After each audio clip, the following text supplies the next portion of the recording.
Si las puertas se te han cerrado, recuerda que siempre hay una puerta abierta para ti. Puerta Abierta, un programa con el doctor Guillermo Torres.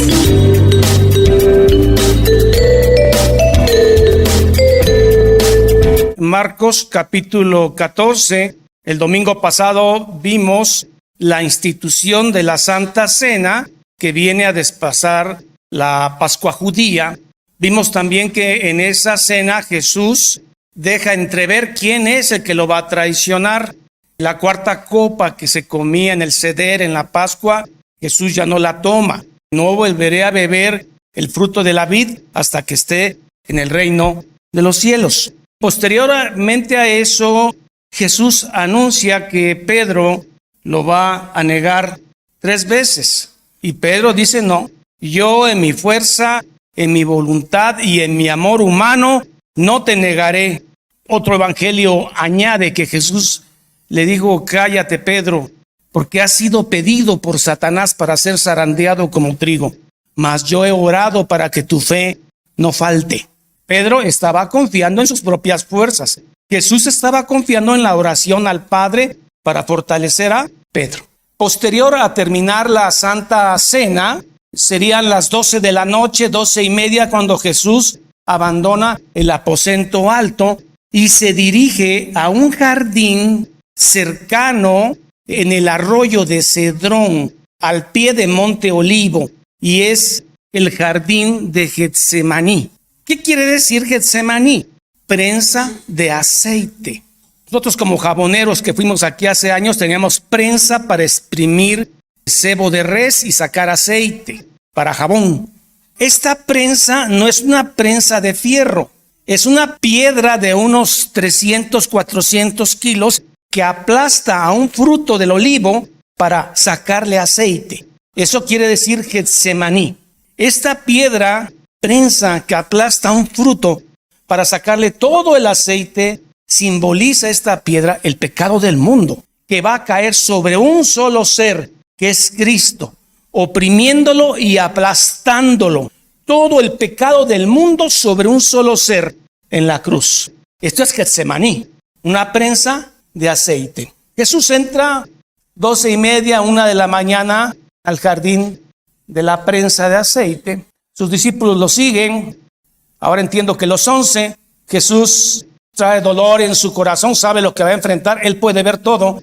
Y entonces le pide a 3, Pedro, Juan y Jacobo, que queden cerca de él. Él se adelanta unos metros a tiro de piedra y deja caerse sobre la tierra, como cuando un grano muere en la tierra, se deja caer y empieza a sudar a lo que médicamente se conoce como hematohidrosis, que es sudar glóbulos rojos a través de los poros. Estos con la tierra se hizo un lodo. Jesús estaba sufriendo, estaba angustiado hasta la muerte. Él cuando se va a orar, le pide a los 3 que oren. Y ahora entiendo que Jesús le estaba pidiendo que oraran por ellos mismos, porque la hora venía.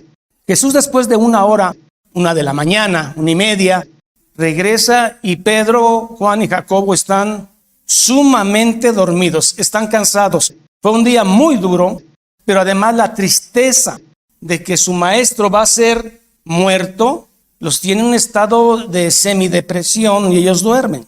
Tanto que Jesús le dicen, dormid, Simón. Ya cuando el Señor decía Simón, no le decía Pedro, porque era una reprensión.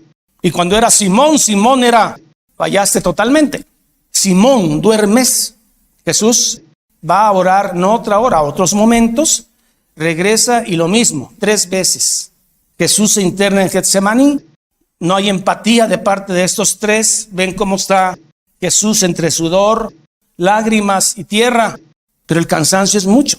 La tercera vez Jesús sale y dice, todavía duermen. Jesús les dice, duerman pues. 14:41. Vino la tercera vez y les dijo, pues si están durmiendo, duerman y descansen un poquito, porque la hora ya viene. Descansad. Pero de pronto Jesús dice, basta, la hora ha venido. La hora de la prueba para el maestro y también la hora para los discípulos. Su maestro es apresado. Ellos aún no tienen el Espíritu Santo. El Pentecostés no ha llegado aún y sienten gran soledad. Basta ya.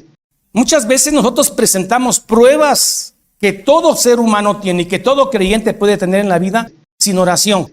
A veces estamos tan relajados porque las aguas están mansas y nosotros estamos pero tranquilos, chévere por acá, contentos, descuidando la escritura, la oración. La hora viene, la prueba llegó y te tomó sin oración. Pero entonces ya durante la prueba empieza a levantarte, empieza a orar, Dios te empieza a fortalecer, pero no hay más que la prueba te tome en comunión con Dios. Vean lo que dice. Vino la tercera vez y les dijo, dormid un momento, pero basta, porque el que me va a entregar ya viene. Oye el ruido. He aquí el Hijo del Hombre, así lo identifica Daniel, es entregado en manos de los pecadores. Este evento se planeó antes que el mundo existiera, antes que la materia existiera, antes que las estrellas se encendieran, los soles se prendieran y las lunas se apacaran. Esto sucede antes que el mundo y lo existente existiera. Este momento fue planeado por la Trinidad. ¿Quién es el que fraguó el asesinato de Jesús? ¿Quién mató a Jesús? Es Dios mismo. Dios usa la maldad del hombre, no la promueve ni la genera. Dios usa la maldad del mismo Judas para cumplir sus propósitos. Es por eso que el mal existe. No es generado por Dios, es regulado para un fin. La maldad de Judas estuvo regulada 3 años por Cristo, hasta que lo deja para que se cumpla lo que está dicho de él. Mejor no hubiera nacido. La hora ha venido. He aquí el Hijo del Hombre es entregado en manos de los pecadores. Levantaos, vamos. He aquí se acerca el que me entrega. Y nosotros, para conocer mejor la historia de estos eventos, debemos de leer los 3 o los 4 evangelios. Por ejemplo, Lucas agrega que un ángel del cielo se apareció y fortaleció a Jesús en el Getsemaní, porque él sudaba gotas de sangre.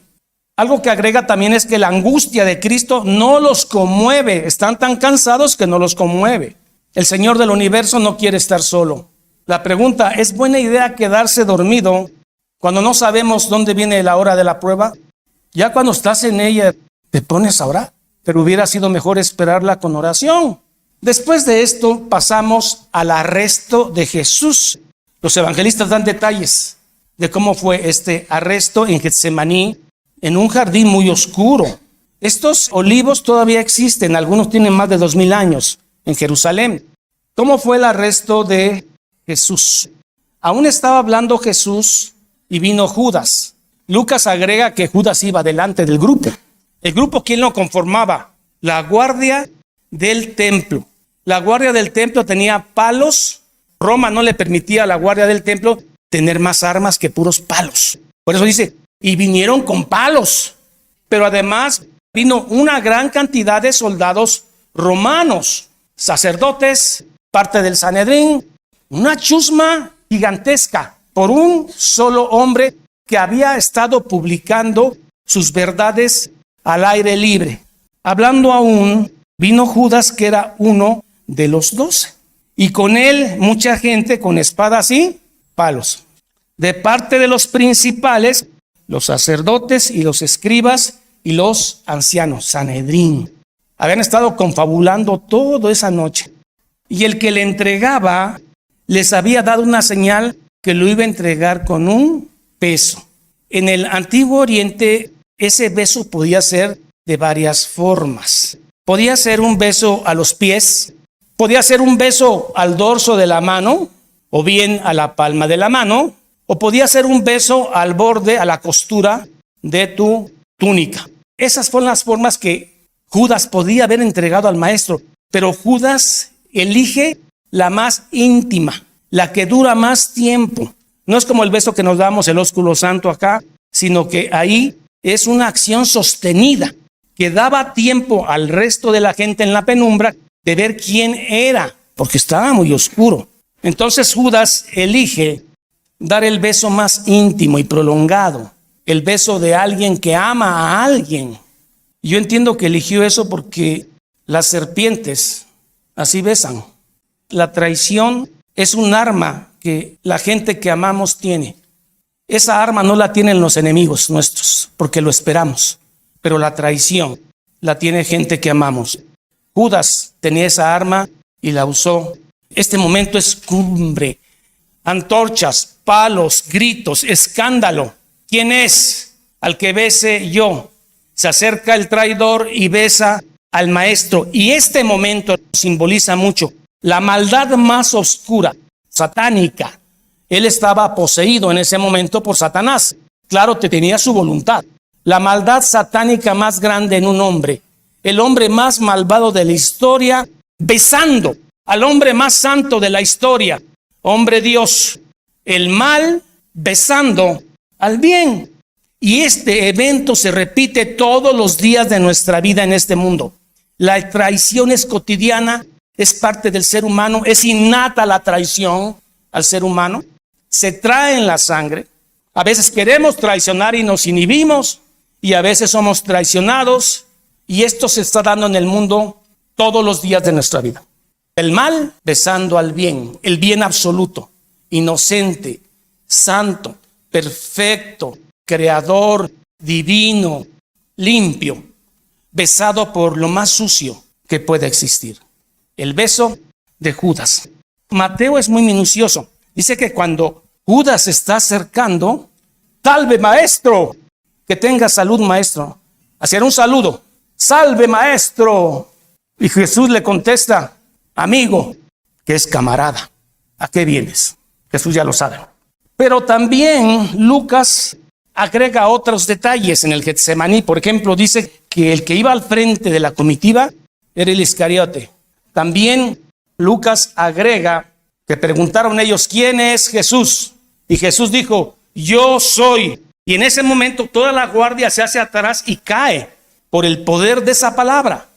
Es el momento en que, en un arrebato de valentía y de querer extender el amor a Cristo, Pedro saca su pequeña daga y asesta un navajazo en la oreja derecha de Malco. Malco es el secretario particular del sumo sacerdote Caifás y le tumba la oreja derecha.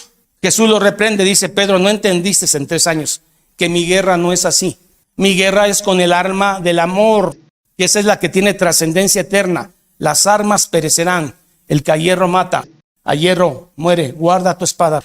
Y así con la rapidez que Pedro sacó la espada, así también corrió. Pero no solo él, corrieron todos. Jesús dijo, vinieron por mí, dejen libre a estos.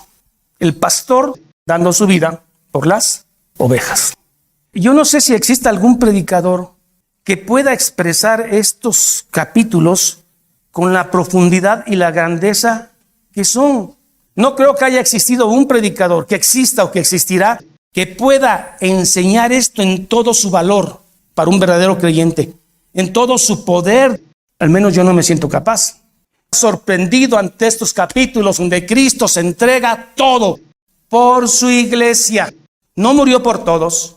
No es el universalismo católico en el que Cristo murió por todo el mundo. No. Cuando se habla de mundo, en el lenguaje juanino es que los judíos son sacados de exclusividad. Y ahora el mundo es gente de toda tribu, lengua y nación. Quiere decir que Cristo vino a morir por su iglesia.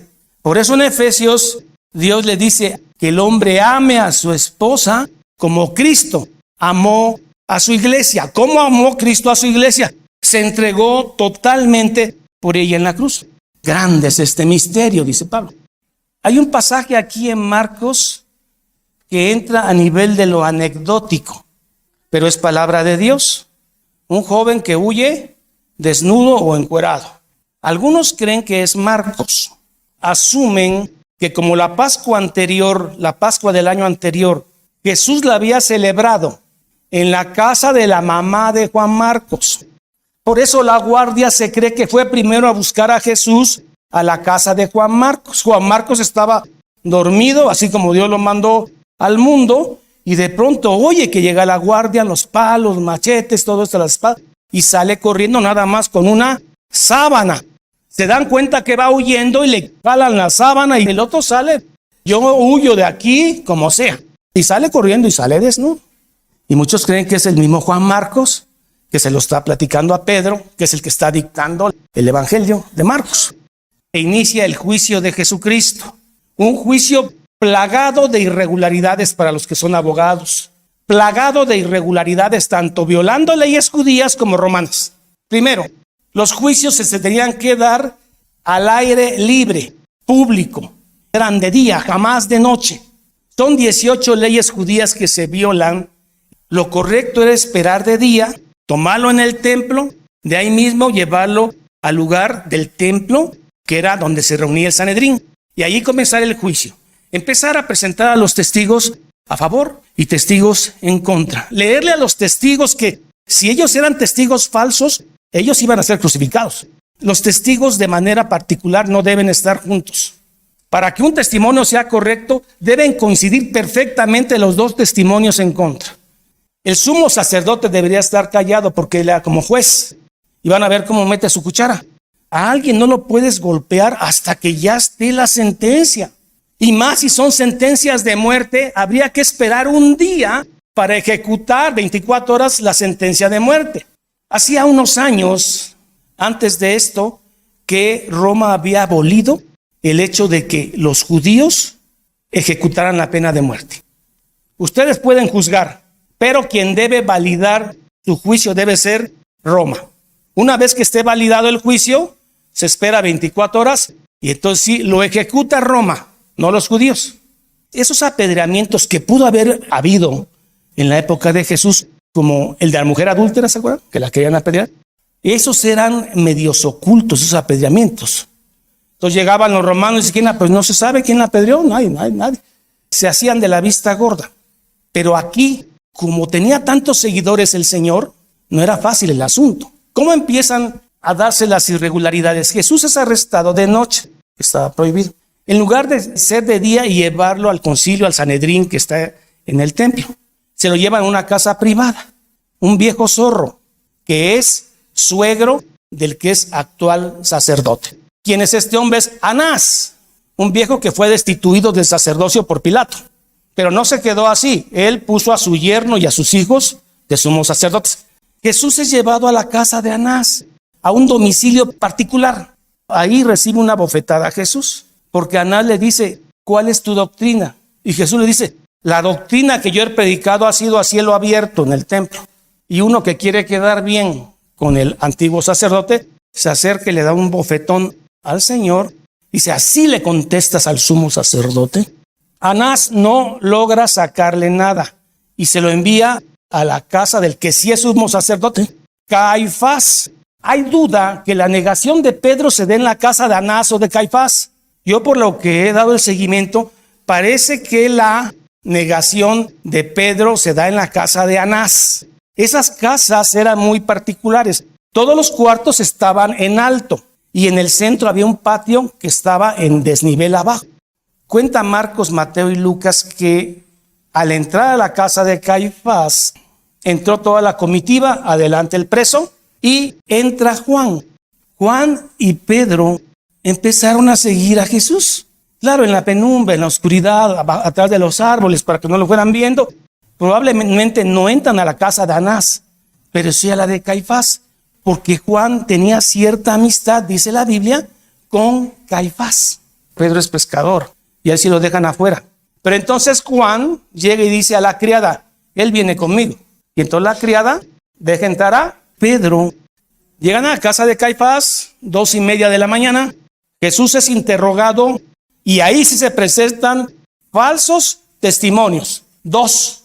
Están diciendo que Jesús ha dicho que el templo de Herodes lo puede tirar y lo puede levantar en 3 días. ¿Qué están diciendo también? Que él dijo que era Dios, el Hijo de Dios Altísimo, que era el Hijo del Hombre, que era el Mesías, que era el ungido, y eso es una blasfemia. ¿De qué lo están acusando?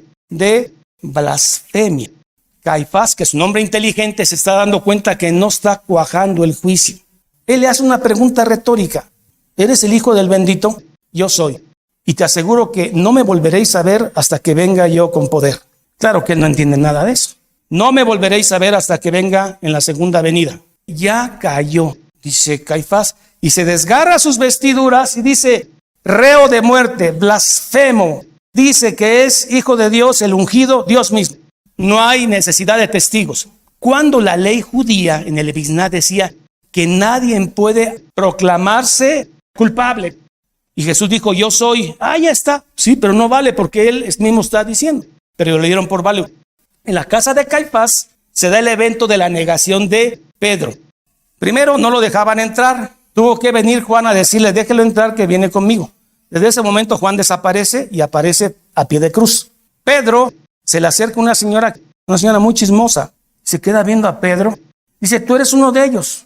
Y Pedro dice, no, yo no soy, no lo conozco. La segunda escena, Pedro se va al pórtico de la casa. Dicen que es otra criada, pero a mí me parece que es la misma. Tú eres el seguidor del Galileo. Ya os he dicho que no. Se va Pedro donde se están calentando unos en el fuego de la guardia del templo. Y ahí parece que es Malco, al que le había tumbado la oreja, que le dice, tú eres uno de ellos. Y es donde blasfema. Pedro, el que decía que no lo iba a negar, que lo iba a seguir hasta la muerte. El miedo humano es terrible. ¿Cuántas veces hemos negado al Señor por miedo? Por miedo al ridículo, por miedo a perder algo, por miedo a nuestra competencia. Y hemos negado con nuestros hechos al Señor y después estamos llorando amargamente porque nos ha dolido negar al Santo. 3 de la mañana cantaba el gallo. Pedro niega 3 veces a Jesús y el gallo cantó. Es Mateo el que agrega este detalle.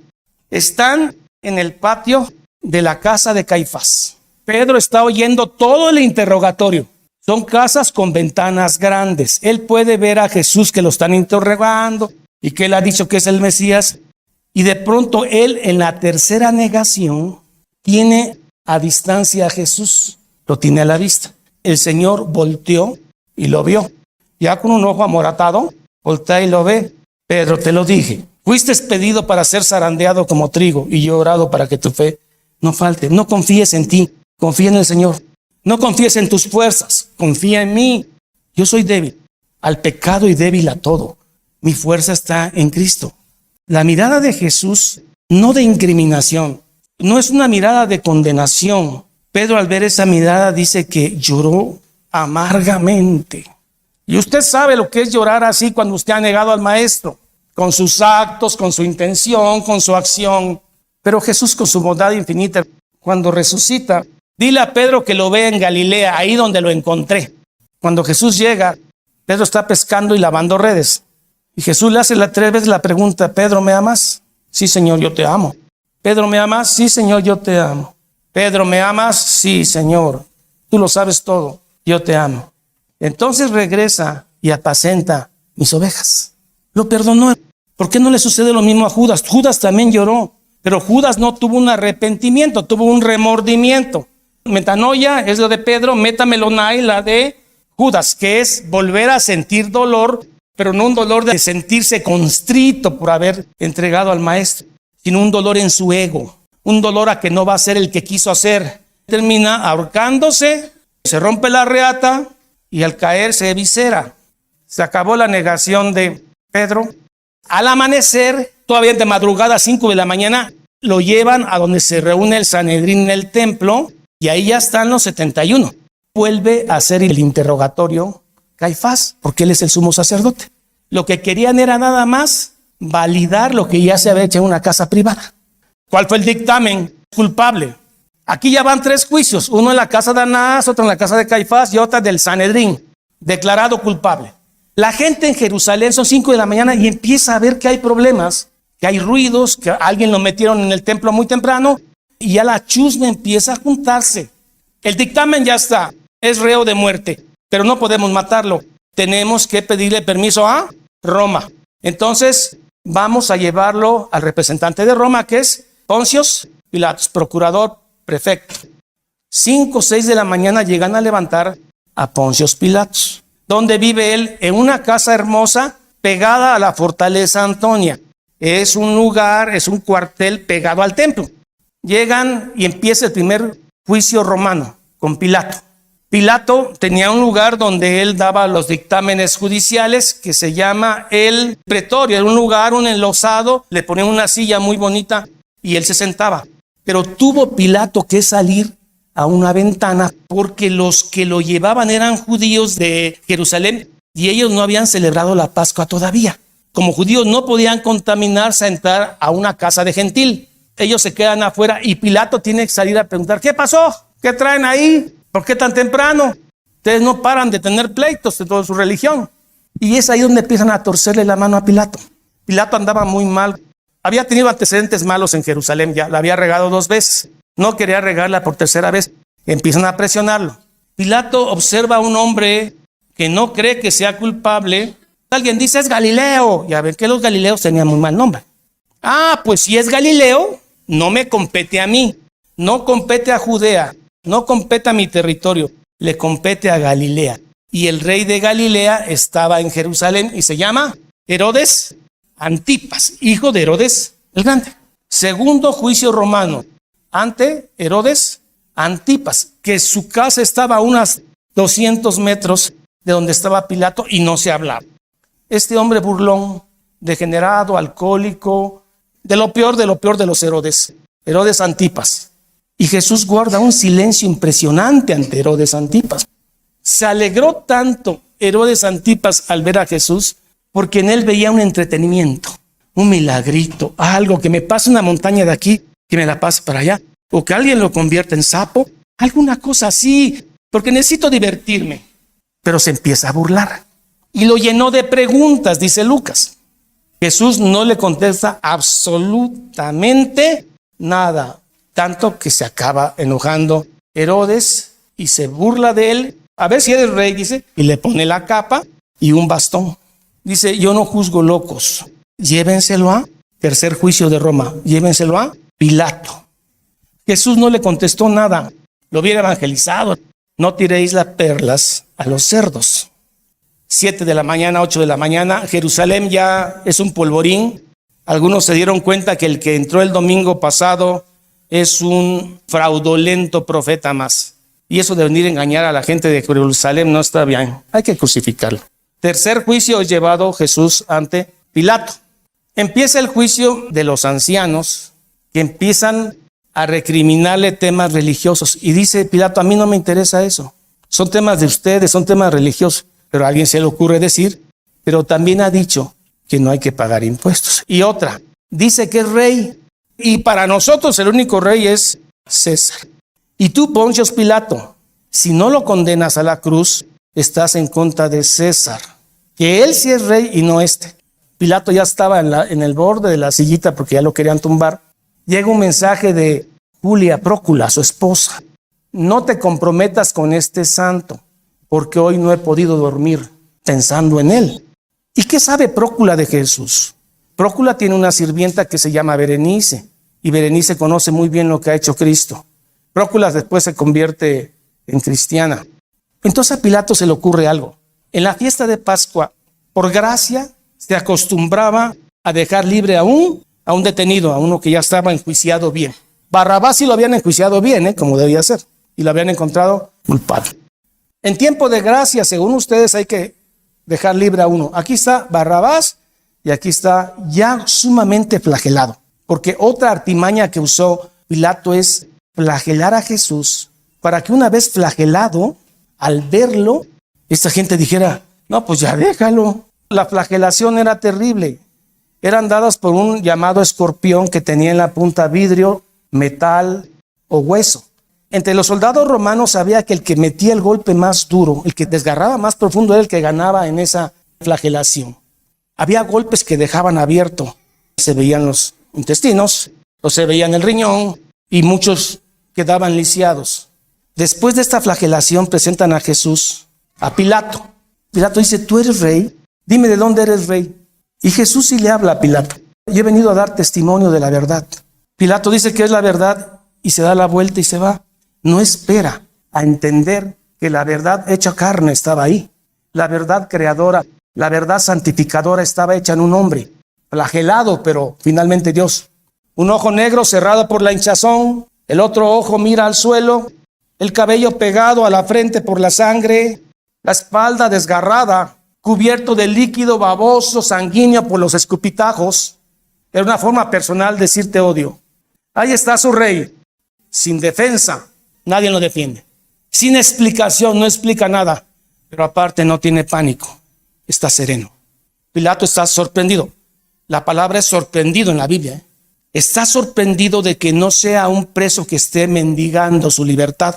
¿O no es un celote feroz que cuando lo condenaban se ponía más bravo? Simplemente, sin explicaciones, sereno y sin defensa.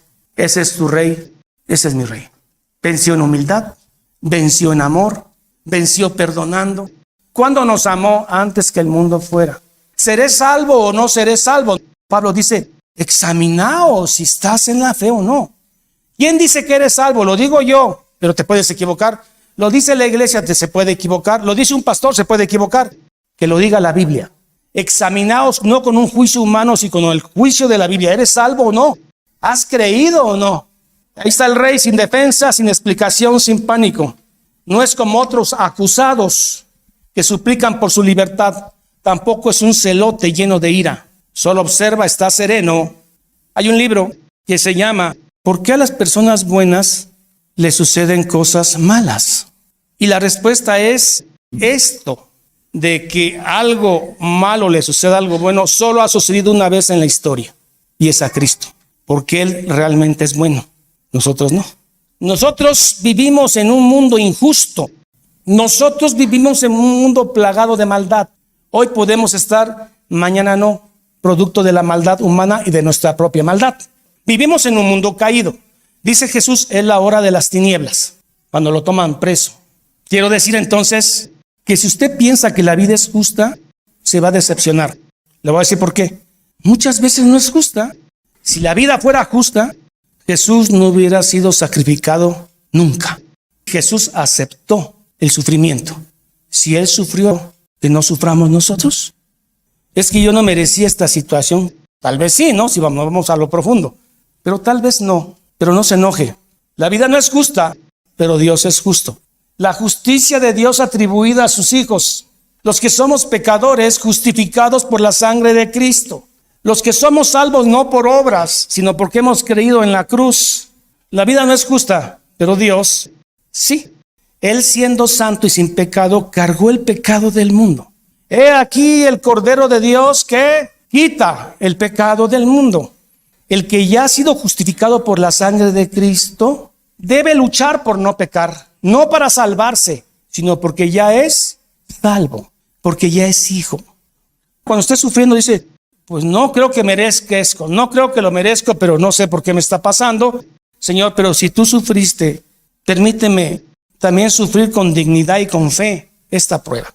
Te necesito en esta prueba, no puedo solo. Yo reconozco que no soy fuerte, pero cuando accedo al poder que es Cristo, Él me fortalece. Todo tiene un propósito, pero no lo entiendo. No hay explicación, solo confío. Oremos, Padre. Sabemos de que el momento en que Judas te besa, el infierno se desató contra ti. Todos te olvidaron, todos, tus ovejas, el pueblo, los sacerdotes contra ti. Y el momento más terrible, Padre, ¿por qué me has desamparado? Es el momento más duro de la cruz, Señor, esa cruz salvífica. El mundo tan ajeno a tu cruz y a tu sacrificio. El mundo vive como si no fuera a morir nunca. Pero nosotros que hemos creído, Señor, en la cruz, te decimos, ten piedad de los que no han conocido. Oramos siempre en el nombre del Padre, del Hijo y del Espíritu Santo. Amén. Vamos a despedirnos con las bendiciones ya conocidas, Números y Corintios. Jehová te bendiga y te guarde. Jehová haga resplandecer su rostro sobre ti y tenga de ti misericordia. Jehová alce sobre ti su rostro y ponga en ti paz. Corintios dice así: la gracia del Señor Jesucristo, el amor de Dios y la comunión del Espíritu Santo sean con todos vosotros. Y el pueblo dice amén. Jehová es mi pastor, nada me faltará.